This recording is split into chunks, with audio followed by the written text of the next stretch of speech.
So thank you, and let me just make sure, can everybody hear me? Yes. Okay, good, good. All right, well, it's really nice of you to welcome me here because, you know, I have to put it out there right away. I love being around Boilermakers, but I myself am from that school down south in Bloomington.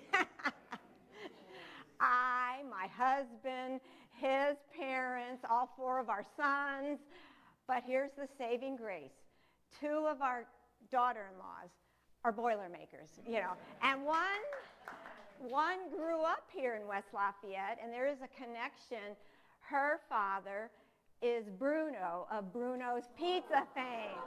Okay, and you probably heard the word Bruno's, which closed briefly, will have new life late summer, fall. So I'm all about being Boilermaker in West Lafayette. So today we're here to talk about something that's been very much in the news the last few days with D-Day. I'm sure you saw a lot of the coverage. It was heartwarming to see the vets make it back there and just to see all the footage.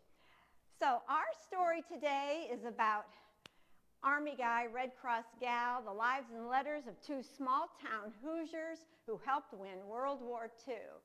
And you'll see here that this is a book, original envelopes, and I'm the author, Barbara Olenyik Morrow, but I wrote it with Ellen England, okay?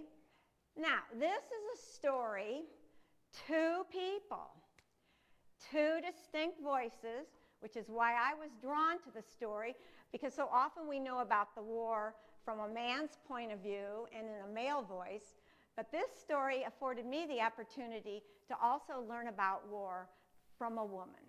Okay, two voices. There are hundreds of letters that I drew upon, but they were not love letters. Rather, they detailed World War II in real time. Okay, so I'm reading about the war as it's unfolding. But ultimately, this is one family's story. Now, who is Ellen England, who was my collaborator? Can you see okay? Am I in your way by moving? Okay. Well, she is the daughter of Army guy, Red Cross gal, okay? And she approached me. She knew I was a writer, if I might be interested in reading the letters and then delving into this story. And so we have Ellen and her family to thank, because the parents of Army guy, Red Cross gal preserved over 500 letters written during the war. Okay, so I'm going to take you back in time a bit. So Red Cross gal, we're going to start with her. Her name was Mary Elizabeth Brandon, born in 1910, the end of 1910, okay? And I'm from Auburn, Indiana. It's north of Fort Wayne. And in Auburn, Indiana, in the first decade, second decade, third decade of the 20th century, we built automobiles, okay? Auburns, Cords, and Duesenbergs. And so this is a 1910 Auburn car, okay? So it's just to kind of put you in the place and time when Mary is born. These are the cars that were rolling off the assembly line in Auburn, okay? And also, in our community, that library was built, a library that still exists today that we are immensely proud of, because the founder of the Auburn Automobile Company with his two sons, he was like the Bill Gates of the early 20th century, at least from Auburn's perspective. He was quite the philanthropist. And when Carnegie offered to build us a library, Charles Eckert said, I'd rather do it myself. So he gave us the money for the library, the park, the YMCA. Our town benefited from the largesse and the philanthropy of Charles Eckert. Okay. This is Ora and Winnie. Okay, Ora was very civic-minded, born in the 1800s, of course. He served on the town board of Auburn before it was even incorporated as a city. In 1900, the town is incorporated, and then he serves on the city council. He's a volunteer fire chief. He's a carpenter, a gifted carpenter, owns the lumber yard in town. He's just a very upright citizen. In fact, a history book at the time would say that he was a very esteemed gentleman in town.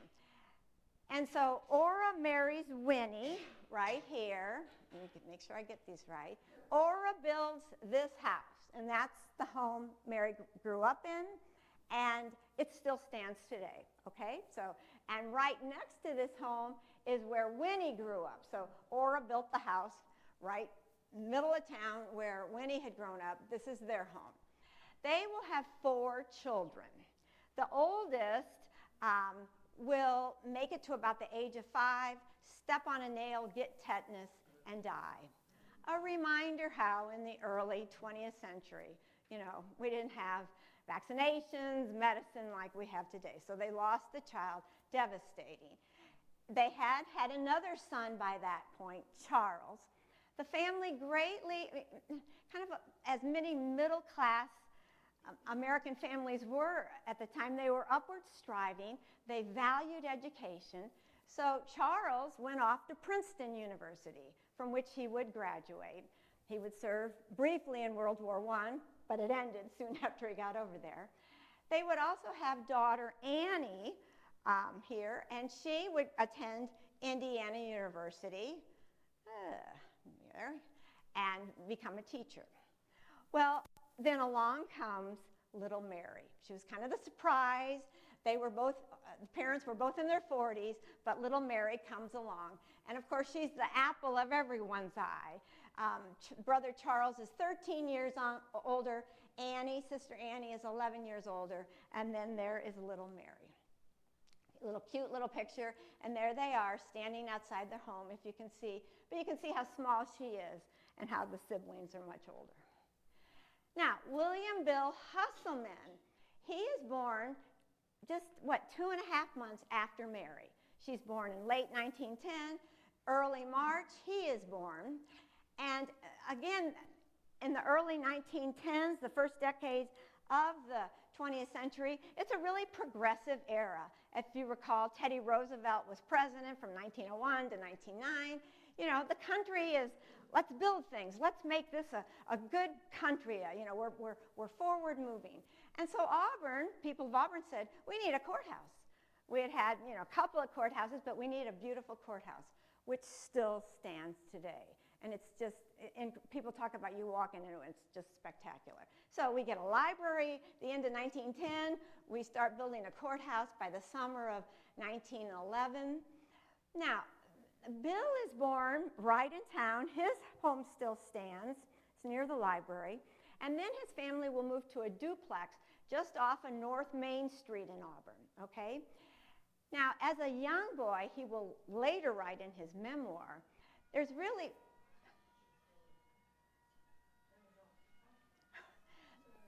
The main street in Auburn is paved. Oh, we've got a little Celtic music. It's okay. So remember, we're making cars in Auburn, and so as they take them off the assembly line, they like to road test them. So we have the main drag in Auburn is paved. It's one of the few streets in those early days that's paved, and it's quite a straightaway. He lives just a half block off of that in a duplex. And he said as a little boy, he would watch them test drive the cars up and down, racing them up and down. And he thought that was quite glamorous. So when he said when he was little, he wanted to grow up and be a race car driver. And there we see him with his first set of wheels. All right. When he was an only child, unlike Mary, who had these siblings. And when he's 5, the family will move, again, near the library again, to a much more spacious house. And this is where he will live then up through his high school years. The house still stands today in Auburn. Now, Bill and Mary met in the 7th grade. They became and remained school friends. While students at Auburn High School, they participated in similar arts and music activities. They were both class officers, good students. The two never dated, but Mary never lacked for a beau. The caption that accompanied her 1928 senior photo noted, "Her smiles, her speech, her winning ways, wiles the young men's moods away." I don't think they're writing that in your books today. What do you think? But as you can see, here is her high school photo, and she's quite pretty. Through everybody I interviewed who knew Mary, talked about her, said she was pretty throughout her life, okay? Now there's Bill, and we might not call him strikingly handsome, but let me repeat, he was very smart, okay? So he had that going for him. Now, Mary, they both graduate in 1928. Mary, again, her family values education. She goes off to DePaul University, joined a sorority, studied to become a music teacher, and graduated in 1932. Now, here is Mary, right up here. She was a Theta, top row, second in. Can you picture her up there? Let me see if I can use this pointer. I'm not very good on this pointer. There she is, right there. And you notice the bobbed hair. We've come out of the roaring 20s. They've got the hats. And hemlines have gone up. So I like to point out, we see an awful lot of leg in this front row here, okay? Again, having come out of the jazz era. You hadn't noticed that. All right, now Bill, he attended Indiana University in Bloomington, joined a fraternity, completed 2 years of ROTC coursework, and enrolled in IU's law school. He served as president of his law school class and graduated with honors in 1933. So he's probably on a little bit of an accelerated track and was able to do his schooling quickly. Oh. Now, when he graduated, he returned to Auburn and resumed living with his parents. It's the Depression. You know, unlike today, young people aren't going off and doing exciting things. And his parents by then had moved to a farm just east of town. In January of 35, Bill began practicing law with his father. Their firm, Husselman and Husselman, was located above the Auburn State Bank. Okay, and so if you go into our town today, the courthouse is right like here, right catty corner across the street is a bank. Today it's a PNC bank, but it's still there, and Bill's law office, his father's law office, was right in here.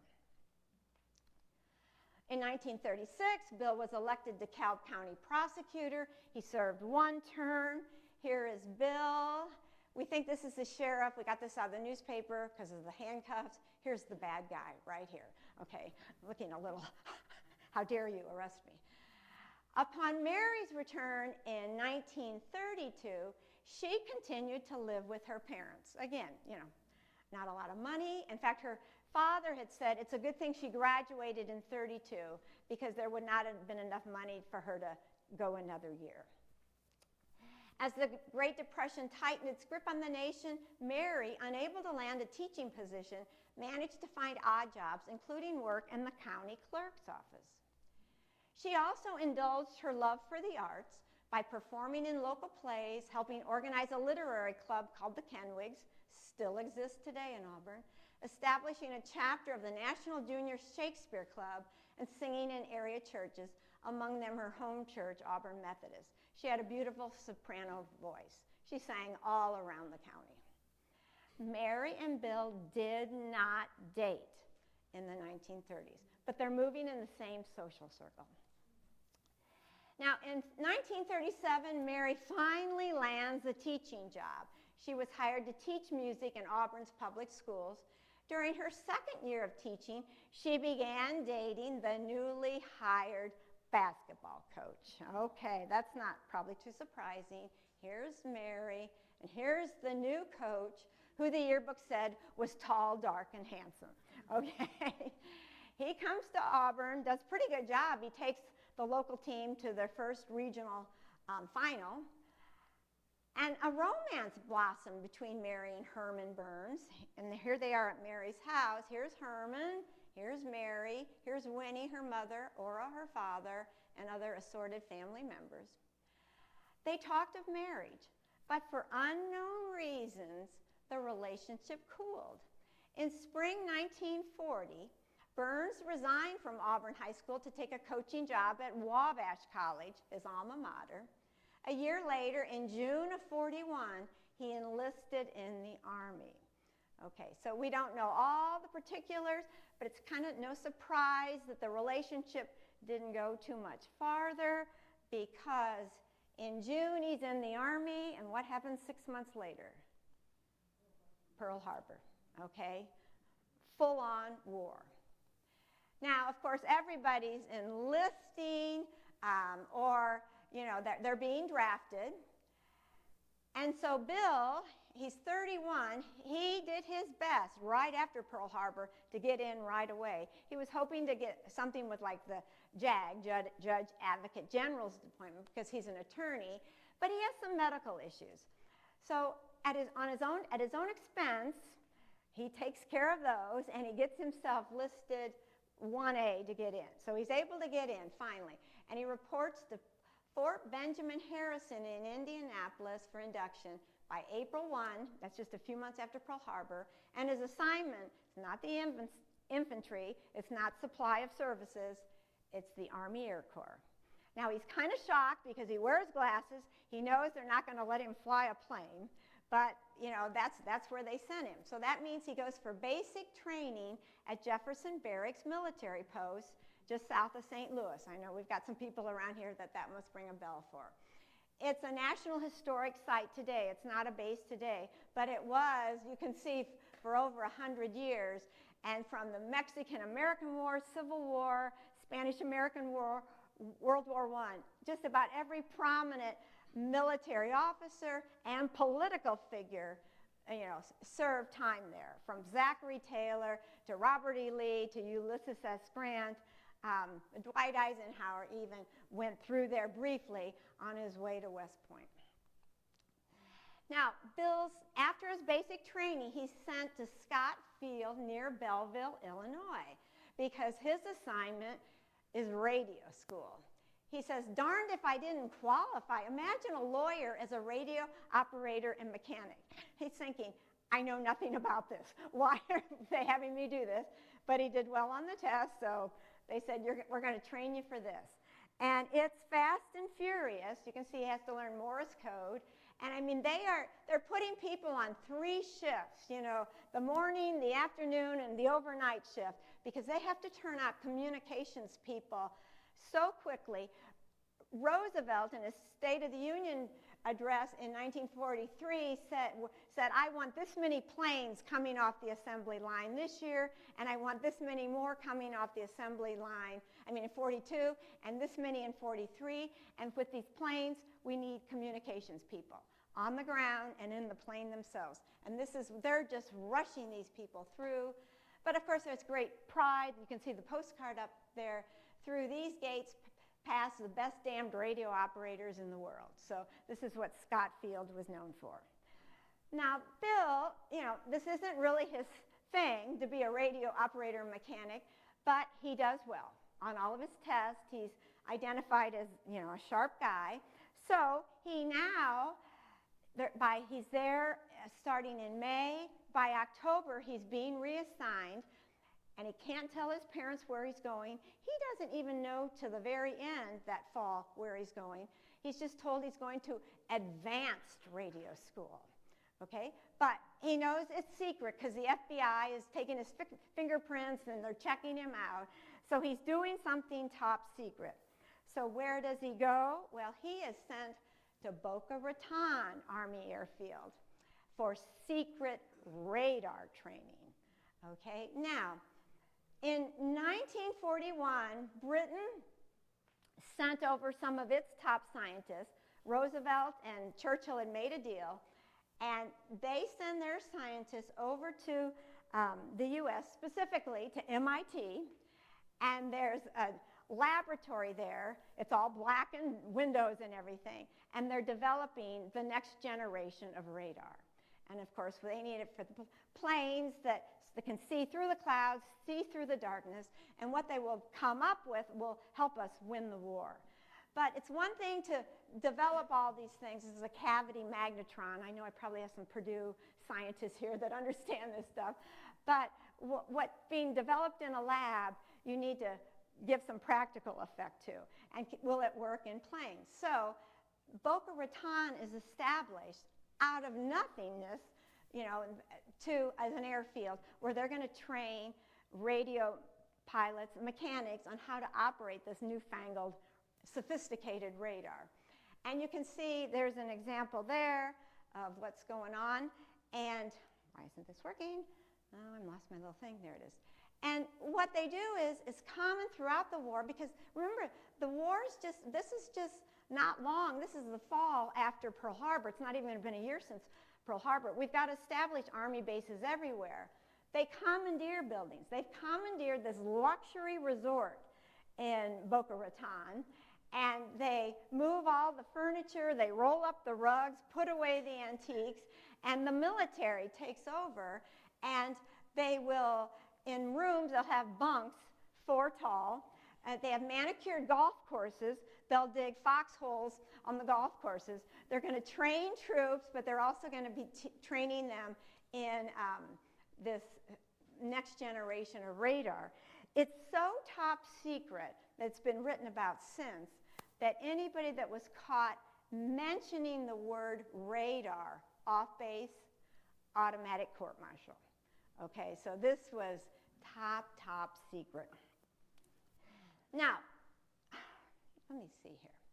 Let me see. Okay, some background. At the start of World War II, in September 1939, and you'll remember that's when Germany invades Poland, the United States, having embraced isolationism after the Great War, was hard-pressed to defend America's shores, much less engage in a global conflict. In stark contrast to Germany's modern war machine, the U.S. Army ranks 17th in size and combat effectiveness behind nations such as Portugal and Romania. Imagine that. We could not even really protect the East Coast or the West Coast. We're not prepared for this kind of war. So we had to crank it into high gear.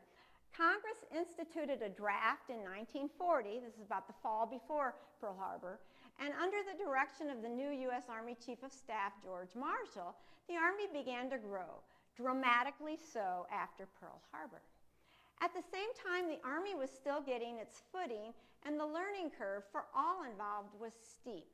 Thus, the question, how best to train and utilize all the new recruits and draftees.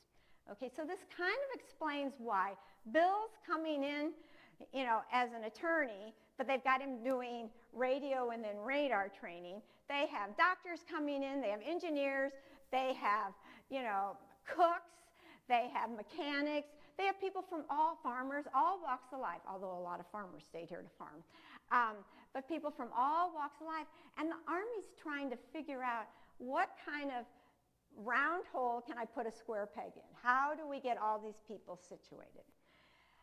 So by December, again, this just a year after Pearl Harbor, Bill's still in Boca Raton, and he's promoted to sergeant. He's doing well, but he is frustrated.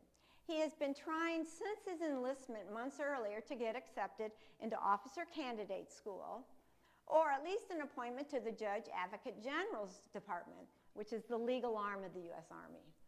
But bureaucratic snafus continually thwart his efforts. Okay, and when you read his letters, you think, how did he put up with it? Because the Army seems disorganized. There's just too many people that they need flooding the system, and they just don't know how to get people exactly in the right slots.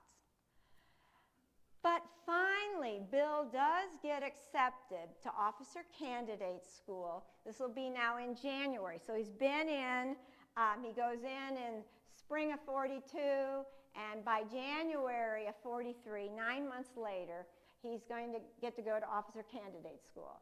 And where will he go? Well, now he's going to go back up north, okay, up to Fort Custer, Battle Creek, Michigan. It's not terribly far from Auburn.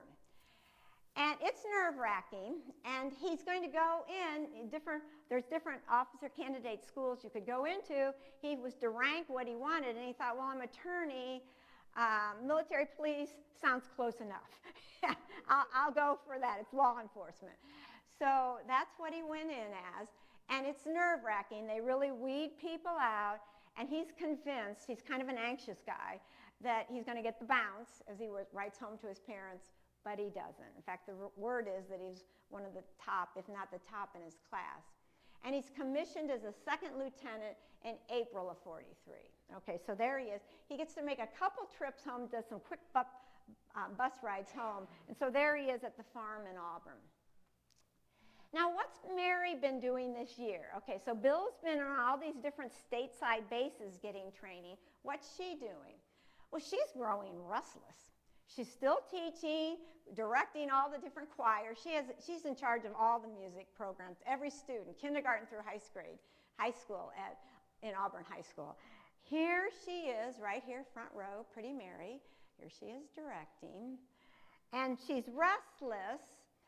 She's trying to do her bit. Women everywhere are busy gathering in libraries, courthouses, other work centers, and they're rolling bandages for the troops because we need them to send over to the South Pacific especially. There's the death tolls mounting. People are getting shot up over there, so they're sending bandages. But it's not exactly what she wants to do. She's adventuresome. Now, she's aware that in World War II, Red Cross workers are not nurses. That's good, because she's not a nurse. Okay, in World War I, the Red Cross did provide nursing services, but not in World War II. The War Department granted the Red Cross in World War II sole authority to operate recreation centers and rest clubs in theaters of war. Okay, it was a little bit of competition. Would it be the YMCA? Would it be the other social service organizations? But no, the Red Cross got the pick. And the Red Cross staff members also were authorized to work directly with military personnel overseas. So that's the good thing. If she could get in this job, she could go overseas. Now, the selection process was rigorous. Applicants had to be single, college graduates, and at least 25 years old. They had to submit reference letters, pass a physical examination, and do well in a personal interview. For every 6 Red Cross applicants, only 1 was selected. So serving in the Red Cross carried cachet. Okay, it was cool if you could make the cut for the Red Cross. There's the national headquarters right across from the White House. That's how it looks today. You know, it was there then. Now, Mary applied in the spring of '43, so now that's when Bill is up getting his officer candidate school training. She'll travel to Washington in June. School's out. She goes for her interview. By early July, it's official. She's a Red Cross staff member assigned to overseas duty. She's 32 years old. So both she and Bill are going in at kind of an older age, no 17-year-olds here, to serve in the military. And this is her Red Cross letter authorizing her to go to the ration board and get the footwear she's going to need for overseas duty. Now, Washington, during the war, is literally a wartime capital. People are flooding the city, government workers, to do all kinds of jobs. The government girls, they called, with secretaries and do all those duties. But there's a lot of military there, planners. And so again, housing is at a premium and just getting buildings to operate programs. So the Red Cross, they take over this building. It's on American University campus, northwest quadrant of DC. And this is where they will train all the Red Cross workers, okay? And this is how it looked in the 1940s when Mary is there. And this is that same building, Hearst Hall today. So there, now and then. There's so many people there that they can't house them in the residence halls. So they have to board them in homes around town. So they can put, as many as they can. They'll ask people in town who own a home, can we have people board here? And this is the home that Mary boarded. Years later, when I was working on the project, I had the address from the letter she was sending home to her parents. So I got a taxi driver and I said, will you take me to this address? He did. I said, hold on. And I got out and I snapped the picture. So Mary lived there. And she said it was like living in a sorority because Red Cross workers, trainees, were coming and going all hours of the day. And then they were being sent out to assignments too in different cities and then coming back. So that's where she lived. Now, after receiving 2 weeks of intense instruction in D.C., Mary is sent to Laurel, Maryland, Fort Meade, to Richmond, Virginia. There's lots of bases around there, and then back to D.C. In November of 43, she reports to Camp Patrick Henry, Virginia, to ship overseas. Now think about that. She starts August 1st in D.C., and by November, just that end of that fall, she's ready to go. You know, Bill's been hanging around at all these stateside bases, but she's ready to ship, and she will. Now, I love this photo. I got it from the National Archives. It's from actually February of 44. But picture Mary's face in this. Now, Mary's leaving almost 3 months earlier, November of 43. So before this picture is that we have. But it's the same base, Camp Patrick Henry. And when Mary gets overseas, she will write her parents. And listen how she described what it was like as she's getting ready to board her ship. We had to be in our full Army regalia for many hours, and it was quite a weight on the shoulder muscles. We had our own musette bags over our right shoulder, gas mask on our left, our pistol belts with canteen and first aid kit around our waist, and heavy helmets on our heads. We wore our warm underwear, sweaters, suits, top coats, and raincoats. With my height, I looked as broad as high. My pockets were filled with little things that couldn't be pushed into any corners of my luggage. We marched for what seemed like miles. Several girls fell and had quite severe bruises from so much added weight. As we approached the dock, an Army band was playing to keep up our morale. It did help, but I had a pretty big lump in my throat. Okay, so again, this is what she looks like. What she's describing in the letter is exactly what we're seeing here. So where did Mary go? Well, she boards this ship. It had been known, it was a British luxury liner known as the Empress of Japan, and it took Babe Ruth over to the Far East, in the 1930s when we were traveling the water safely. But of course, when we go to war with Japan, it's not good to have your ship named Empress of Japan. So they renamed it the Empress of Scotland, converted it to a troop ship, and now it's just bare bones. They get rid of all the fancy, pretty stuff, and in the little rooms, bunks 4 high, just cramming people into the room. Instead of a couple thousand luxury passengers, now it's a troop ship, 10,000 soldiers and Red Cross people. Okay, they're shipping them overseas. Mary is not allowed to tell her parents when she's going, and in fact, just as she's at Camp Patrick Henry, she's only given word then of the direction she's heading. And that's kind of exciting, because she thought she might be going to India or to the Far East, but they tell her where she's going, but she can't tell her parents. Instead, by December 1st, on North Cedar Street in Auburn, her parents will get a Western Union telegram, and it will say, "Glad to announce safe arrival, Mary Brandon in North Africa." So that's all that her aging parents will know. Their baby daughter is in North Africa. Okay, imagine what that was like as a parent. Well, where is she? Well, she's in Casablanca. Okay, now she arrives there in the very end of November, 1943. Now, she must have been starry-eyed because Casablanca has been in the news for a year. Okay, the previous November is when American forces landed in North Africa, okay? Patton and Eisenhower, all the people, the troops are there. American troops go in, boots on the ground, and with the Brits, they're going to be fighting German commander Rommel, okay, the Desert Fox. And so they will eventually drive him out. But they'll arrive in November of 42. They'll fight all through early 43. But in January of 43, soon after our troops get there, Roosevelt and Churchill will have their famous meeting there, and they will develop war plans for how are we going to carry out this war now that we're overseas, now that our troops are here. And they will begin developing the plans. They will also make the big announcement that will come out of that is it's going to be unconditional surrender.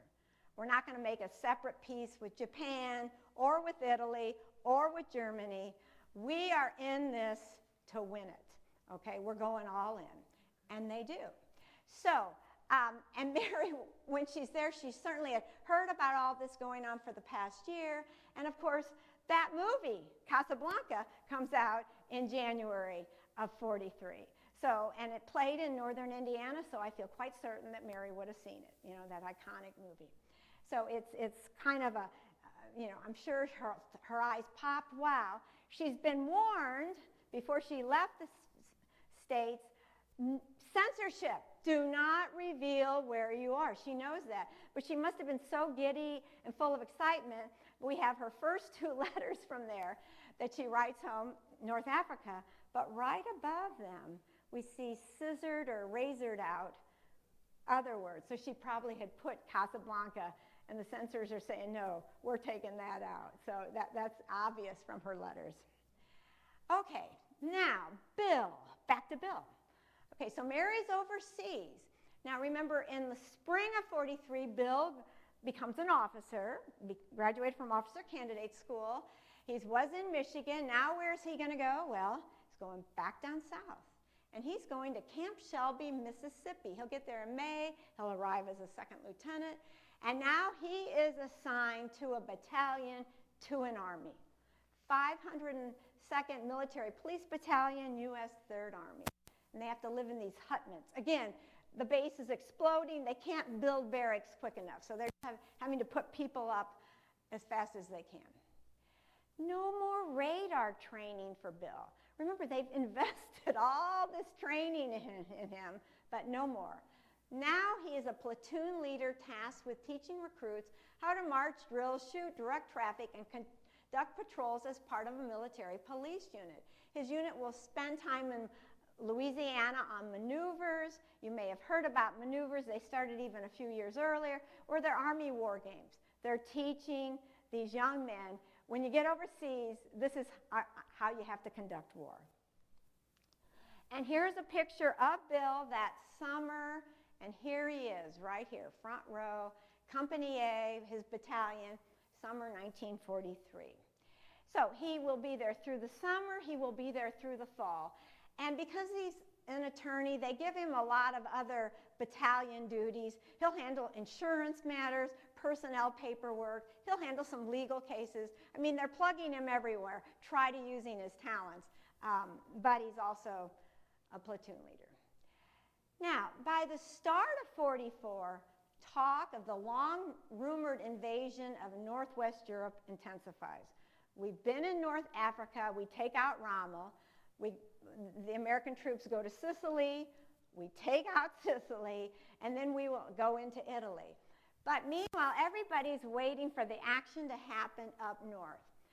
In late January 44, Bill will head to Fort Hamilton at the entrance to New York Harbor. This is an overview. And he will board a ship.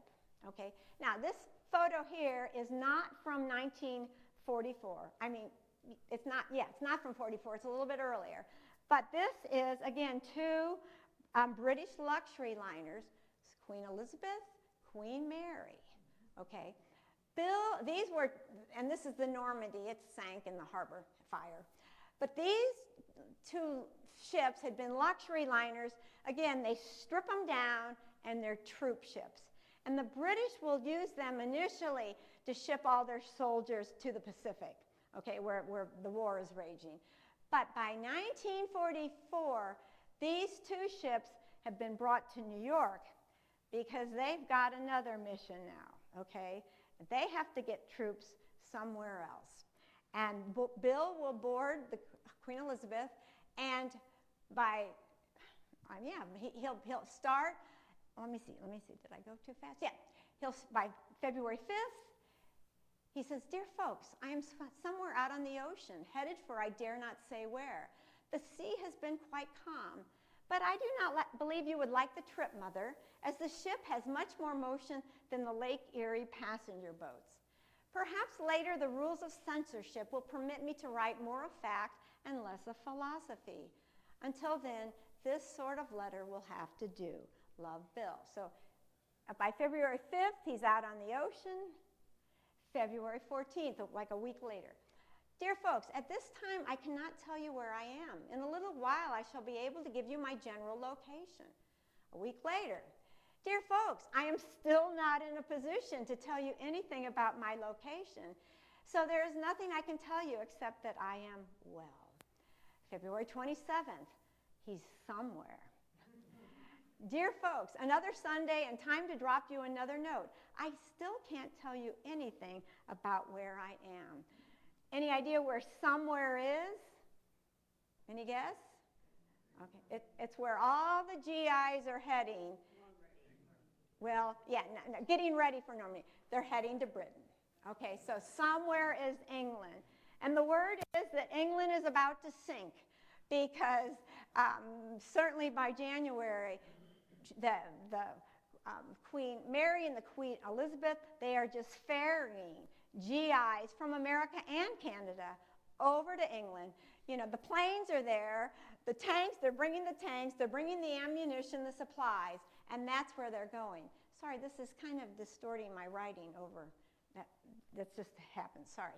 But Bill is housed with a family, the Ditchfields, a lovely family outside Liverpool. There are so many troops there. There's, again, no place to house them. So if you are an officer of any rank, you get to billet with a family. Now, that doesn't mean you're still with your troops during the day. You still eat in the army mess. But at night, you sleep with a family. So it was nice that the British populace would take in all these American GIs. And I can tell you, if we have time at the end, Bill gets very close to the family, the Ditchfields. Now, at this point, Bill is part of General Patton's Third Army. You knew he was part of the Third Army. When Bill went in, Patton was not in charge of this army. Because if you remember, Patton, he had been in North Africa. Then he was a hero there. He was a hero at Sicily. He helped the Americans take Sicily. And then there was a little bit of fracas. He got himself in the doghouse. Does anybody remember if they've read about Patton? He slaps 2 prisoners, okay? Bad news, because, you know, it made quite the headlines. You know, the American public is furious. Eisenhower's mad because he knows he's got a good general here, but he can't leave him in control. So Patton is sidelined, and he's from all the fall of 43. Patton's kind of out of commission. But we get to 44. Eisenhower now has been in charge of all Operation Overlord, all the operations of Northern Europe. He needs good generals. The general that had been under Patton in North Africa and Sicily was Omar Bradley. Well, Bradley now gets elevated over Patton. And so Eisenhower said, I've got Bradley, but I need Patton. So Bradley will be in charge of the First Army. Patton will be in charge. He puts him in charge of the Third Army. Okay, so Bradley and the First Army, with the Brits and the Canadians, they will go on D-Day, June 6th. They'll be part of the first wave that'll go over.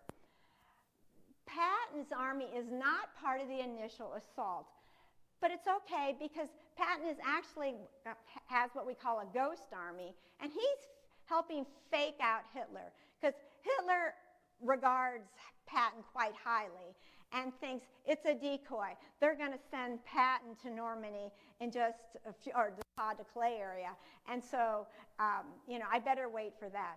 But what Patton, he's just biding his time in England while Bradley and British and Canadian troops are fighting their way. There's D-Day there, of course. You can see the beaches, which we just had. But then they get caught here in the Cotentin Peninsula, all the hedgerows, and it's hand-to-hand combat. It's bad. And it'll take several weeks before they can, the First Army and the Brits and Canadians can fight their way out of this. In the meantime, Patton and the Third Army arrive, they get ready, and when Eisenhower gives the okay, they can go. And so on August 1st, Eisenhower says, green light, go. And boy, do they go, okay? And Bill can finally write his parents. He's been in France for a month. I wouldn't miss this show for anything because Patton has been cut loose. Patton loves speed. He loves to be the aggressor, and they will move. Third Army cut loose here. Patton will send one division this way into the Brittany part of France, but then he'll send 3 other divisions this way, okay? They will move this way, and they will move, move, move, move. They're moving so fast that they're liberating one French town after another. They're just rounding up German prisoners right and left. You know, and the mantra is Berlin by Christmas. This war is going to be over. We're moving so fast across France. The headline writers are going crazy. You know, this is so exciting. The troops are finally cut loose and moving. And Patton is thrilled because they're moving. Oh, shoot. Go back. But there's a problem. They're moving so fast, they can't get the gasoline and supplies to these beaches, to these ports. They can't get it there quick enough, and then they can't get it on trucks fast enough, the Red Ball Express, to catch up with Patton because he's moving so fast, okay? So we'll get to that in a minute, but they're on the fly, it's all good, except it's not all good. Okay, so what's Mary doing while Bill is racing across France? Well, Mary, remember, she landed in November 43, and her first assignment is on the Isle of Capri, where exhausted Army air crewmen go to rest, okay? And boy, is that a nice place to go to rest. Now let me see if, here's Capri. Why isn't this, my little thing going? Well, can you see Capri there? There we go. Okay, that's where Mary is. Then after a few months, she's only there a short time, she will move to 5th Army headquarters. Now that's commanded by Mark Clark, okay? And that's at Caserta, which is close, just north of Naples. By then, you know, the British and Americans, we've taken Sicily in July of 43. They move across here to the toe, move their way up, Salerno, we take the beach there, we take Naples, and so they take Caserta here, and they're kind of lined up across the peninsula here, because right up here now they're bogged down. There's Anzio is right about there, you've heard about that beachhead, and then just north of here is Monte Cassino, that's where the Abbey is, and they have to work for months to try to take that. So Mary will go there to 5th Army headquarters, and it's a palace. It was built in 1752 to rival Versailles. The palace at Caserta, 1,200 rooms. It's literally mammoth. And in its day, it was gorgeous, but by the time of World War II, it's been run down, and plus, it's taking artillery hits and things like that. It's not in good shape. But nonetheless, both the Americans and the military use that as their headquarters, and that's where they let troops from Anzio, Monte Cassino, and other places that have been fighting, they go there because the grounds are mammoth, and they can rest. Okay, so Mary's job there is to attend to the troops that need a rest. In back are these just incredible gardens. They're beautiful. Mary is shown here with somebody from Auburn. I'll point that out in a minute. But she sleeps and she works there. She sleeps in a bathroom. Okay, now it's a huge bathroom, but nonetheless, that's where she's assigned. And she will write her mother at one point, honestly, I never dreamed that I would see so many people from Auburn, Indiana. It's a small world, isn't it? And we will come across in her letter time and again people from Auburn, from the neighboring towns, people she went to DePaul with. She's bumping into people from Indiana all over. And I think it speaks to that everybody was in the war in World War II. You know, if you just, everybody was in the war, and whether it was in the Pacific or in Europe. And so the chances of running into people you knew, and especially she's at Army bases where they're coming in to rest, so she's seen a lot more than the ordinary soldier would. But it's just amazing how she's writing home, I just saw so-and-so. Now, Mary's next assignment after Caserta, so she was right here in Caserta, if I could get this to work. Oh, I'm doing this wrong. Okay. She'll arrive there in early June, and soon after the Italian capital is liberated by the U.S. Fifth Army on March 4th.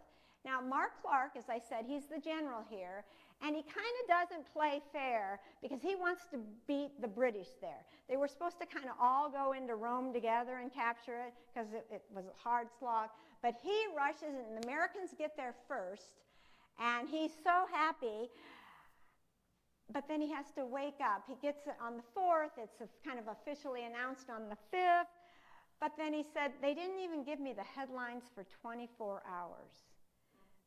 Because what's after June 5th? D-Day.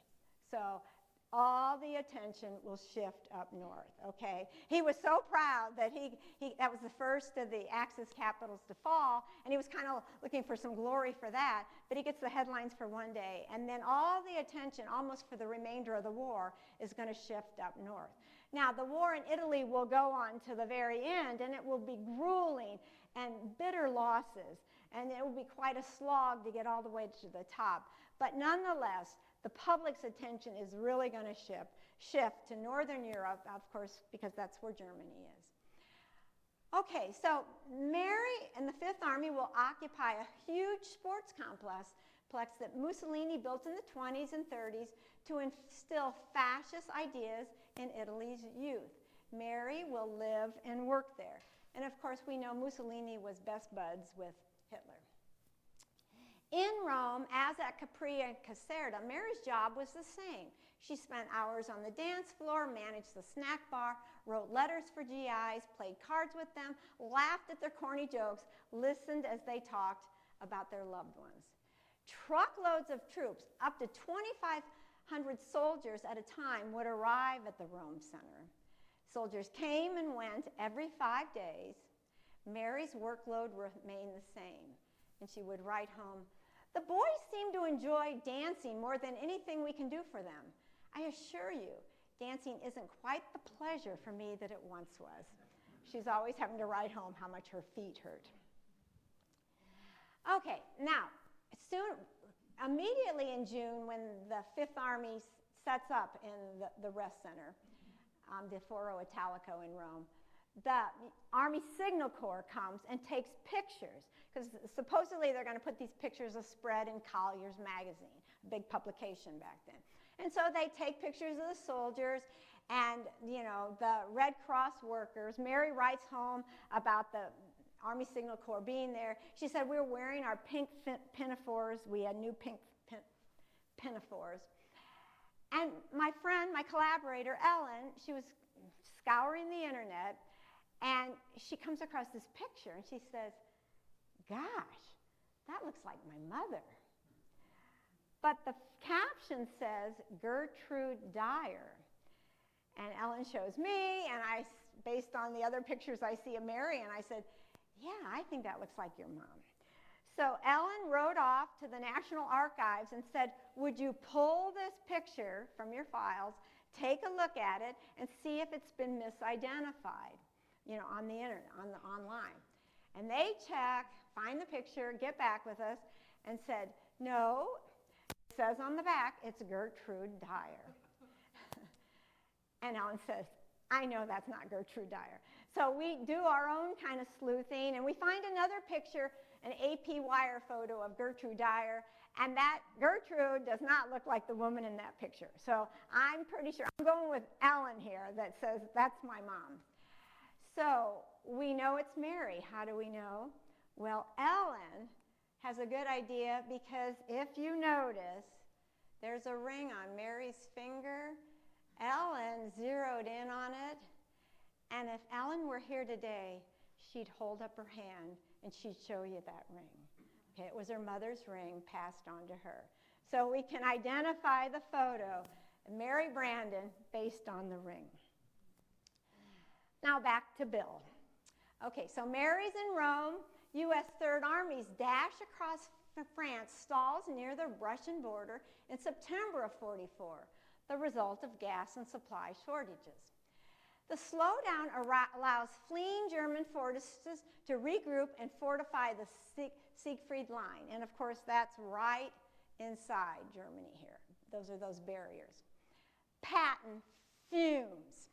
While I am not attacking, I get bilious, he writes his wife Beatrice that October. He wants to get his army moving, especially after his troops capture Metz, which is this ancient fortified city.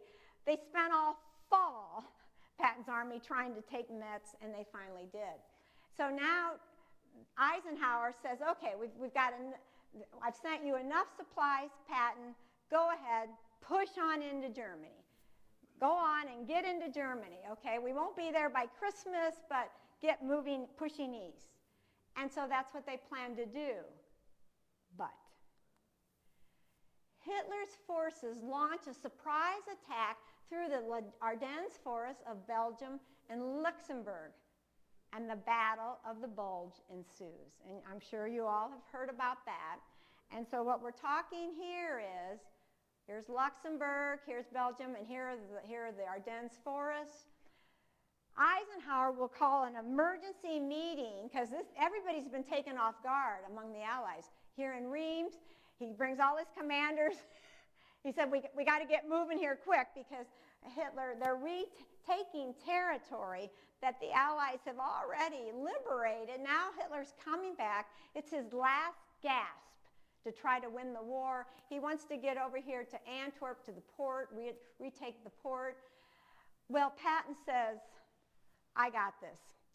He'll take his 250,000-man army, okay, 250,000 men, and he will redirect them 90 degrees. Remember, he's got his whole army pointed east to go into Germany. He will move them 90 degrees, and they will travel north.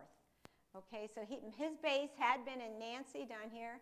They're going to go north. He'll go up here to Luxembourg, establish his new base in Luxembourg, and then his troops will go over these treacherous roads, and they will head to the besieged town of Bastogne and Billiam. That's where, you know, they were about to go under, and the Allies get there to save them. Bill's battalion would later be commended for its extremely efficient and untiring efforts. You can imagine what it was like to totally move an army over ice, snow-covered packed roads, and to get all the equipment up there, everything, maps. Oh, they had to take maps with them to know where they were going, but they would get there. Now, it would be 6 weeks from mid-December to late January. 600,000 Americans fought in the campaign, with the casualty account approaching 90,000. Third Army bore the brunt of the casualties. Okay, this is Patton's headquarters. I visited that. It was a kind of a retirement center back at the time. It's that again today. Bill is not on the front lines. He's not up there in that bitter cold where people are dying and slogging it out, because he's military police. He's in a Jeep. He's moving all around the area. Here is a picture he sent home. The police chief of Luxembourg City, he had dinner with him one night. So we have that photo from when Bill was there. After the Battle of the Bulge, Allied troops push into Germany and cross the Rhine River. Here's Bill again. They've compensated a German Opel and turned it into a military police jeep. They will, once they can push out of Luxembourg, they'll go through Trier, and they'll go. But of course, now there's another big barrier through here, the Rhine River. They have to get across the Rhine. Hitler, he knows the Allies are coming. He did not, prevail at the Battle of the Bulge, so he orders all the bridges bombed up and down the Rhine, okay, to keep the Allies from coming into the heartland of Germany. There's one bridge they forgot to bomb, the Ludendorff Railroad Bridge, so an army farther north will get across that. Patton is determined he'll be the next army across, so down here at Oppenheim, he will have his men, they'll build some pontoon bridges, they'll take boats, canoes, and they will get themselves across. And now other armies will start to do the same, and now the Americans especially, they're across the Rhine Now, they bore into the heart of central Germany. Third Army will sweep in and will be the first of the Western Allies to liberate a concentration camp in the fatherland. It's up here near Weimar, right up here, and it's Buchenwald. Okay, so Bill will go there. He will see what has happened in that camp. He will write to his parents, and the letter, it's in the book, it's searing in detail, and it's horrifying. And of course, Bill, there's no censorship here. Eisenhower has ordered troops. If you're in this camp, and if you can take a break from no frontline fighting, you get to this camp, and you write home to all your family what you're witnessing here. Because Eisenhower, and thankfully, had the wherewithal to know that 20, 30 years hence, people could whitewash this and say it didn't happen. But Eisenhower wanted the first-hand testimony.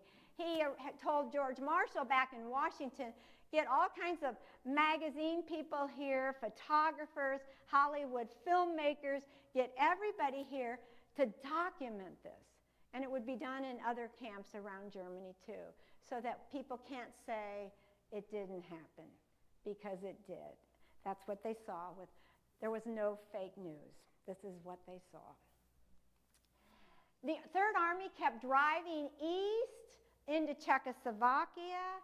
Okay, so remember, they've gone through here. They'll go into Czechoslovakia. Patton hopes to take Prague, but the war ends. VE Day is May 8th, 1945, after a top German commander surrenders to Eisenhower in Reims, France. At this point, just a few days earlier, Hitler has committed suicide, okay? He's a goner. Meanwhile, the Czechs celebrate the arrival of Bill's battalion, and these are photos he would send home.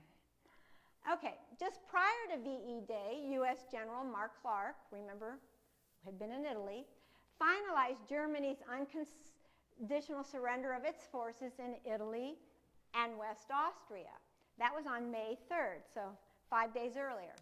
The signing ceremony at Caserta Palace, where Mary had worked.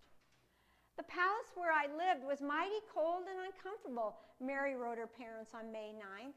But I'm proud to say now that I lived in the same place as where the surrender in Italy was signed. Okay, now wrapping up. You've been very patient. Ellen, my collaborator, she's a librarian by training. She oversaw the automation system at the for all the University of California libraries. She worked at Berkeley. Her mother mailed her father's letters. She got a big trunk of family possessions her mother sent out to California. Ellen opened them, saw this box of her father's letters. She didn't know they existed.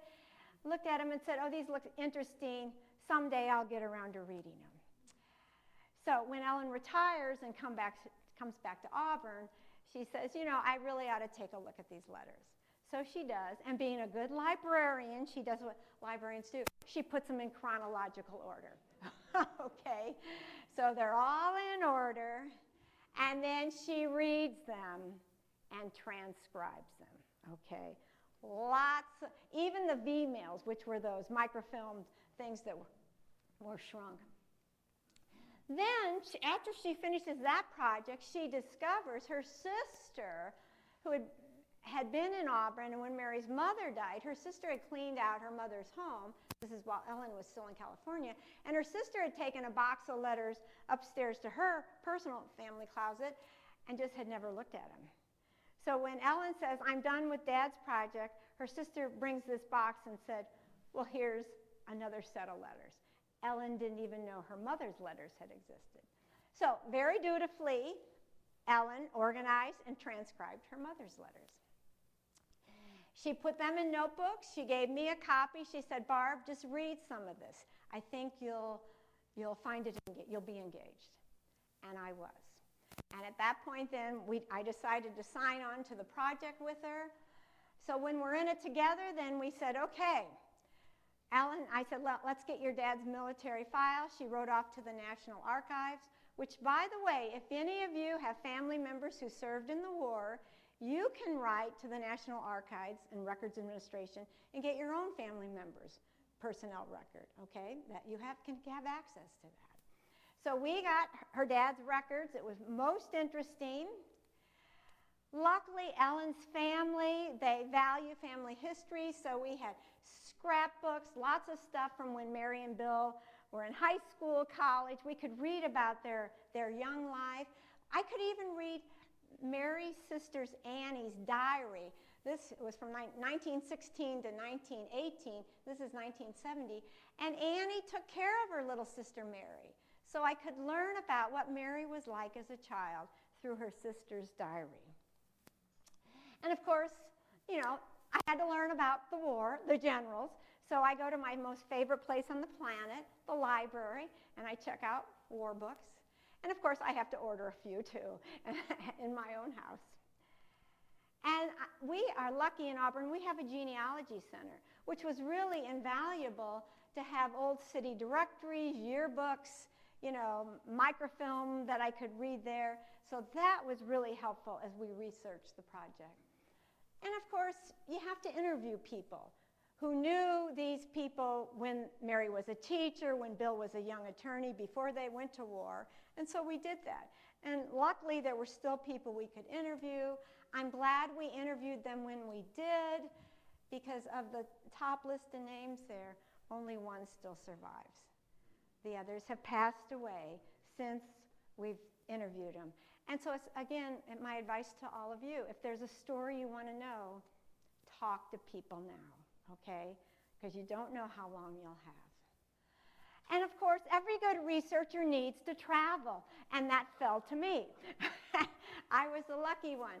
So with Mary's letters as my guide, I traveled to Capri, and just as Mary described them, the clock tower, the narrow walkways, the steps with the rich foliage, and the blue-green shimmering waters, I could see that with my own eyes. It's small, so I could just picture where Mary was. I went to the restored Caserta Palace. By the 1990s, Hollywood had discovered it, and they were filming movies there, but it has been restored. As you can see up there, it is gorgeous. And 4 courtyards, mammoth courtyards inside. It's these stairways that the Hollywood producers loved. And remember I told you the gardens out back, beautiful gardens out there that luscious. And then I had to go to Rome to see the Foro Italico where Mary lived and worked, and you can see it looks just like when Mary was there. It's still a sports center today. When Mussolini was expanding it, he had hoped to house the 1940 Olympics there, but then of course the war shut that down. But swimming pools are still there. The naked statuary is all around the stadium. That marble obelisk, that it's beautiful. And I thought, this is amazing. Huge walkway. It goes forever walking in, and the mosaics in the floor spell out Duce, Il Duce. That's what Mussolini was known as during the war.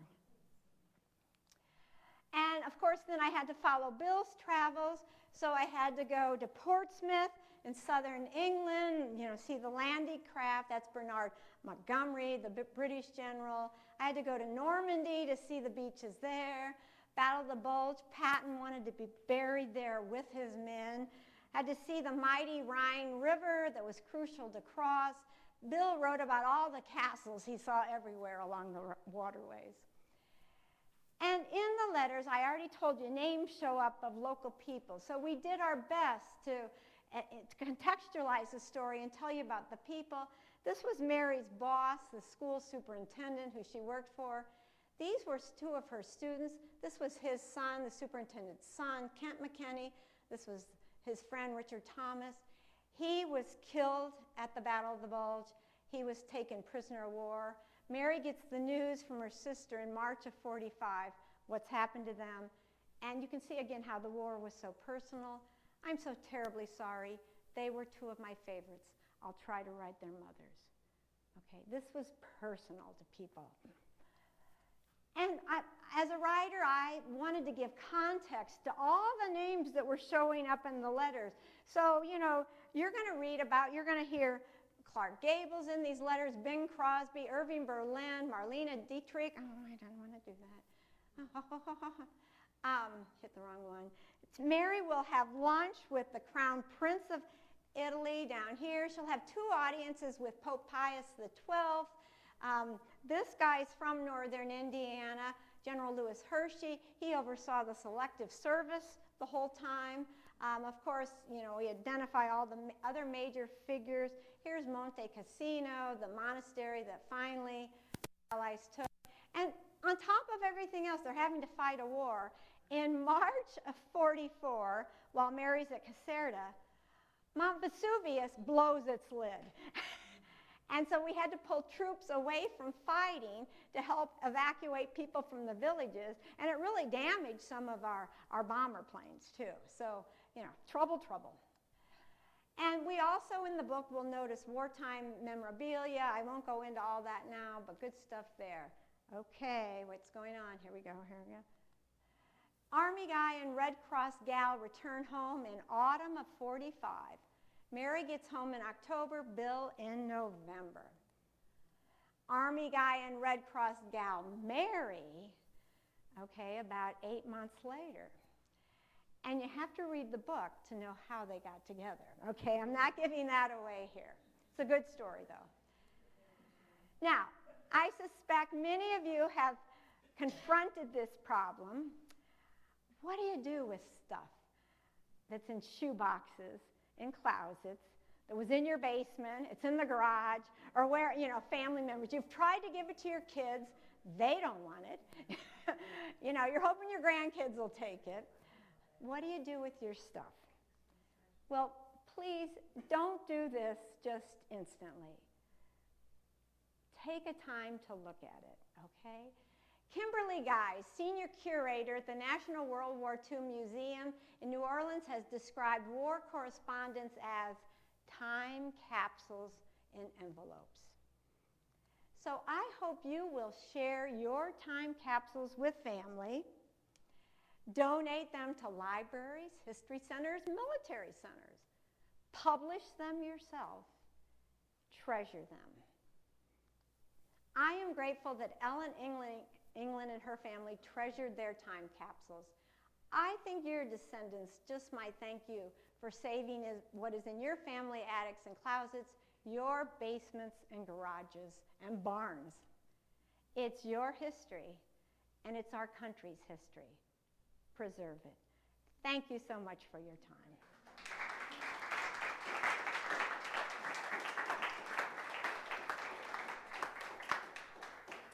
Now, you've been very patient. Some of you probably are eager to get up, so feel free to go. If there are any questions, I'm happy to take any questions. If anybody wants to come up and share a personal story, I'm happy to take that too. No? Okay, well, thank you. Yeah. Thank you. We want to thank her again. Give her another round of applause.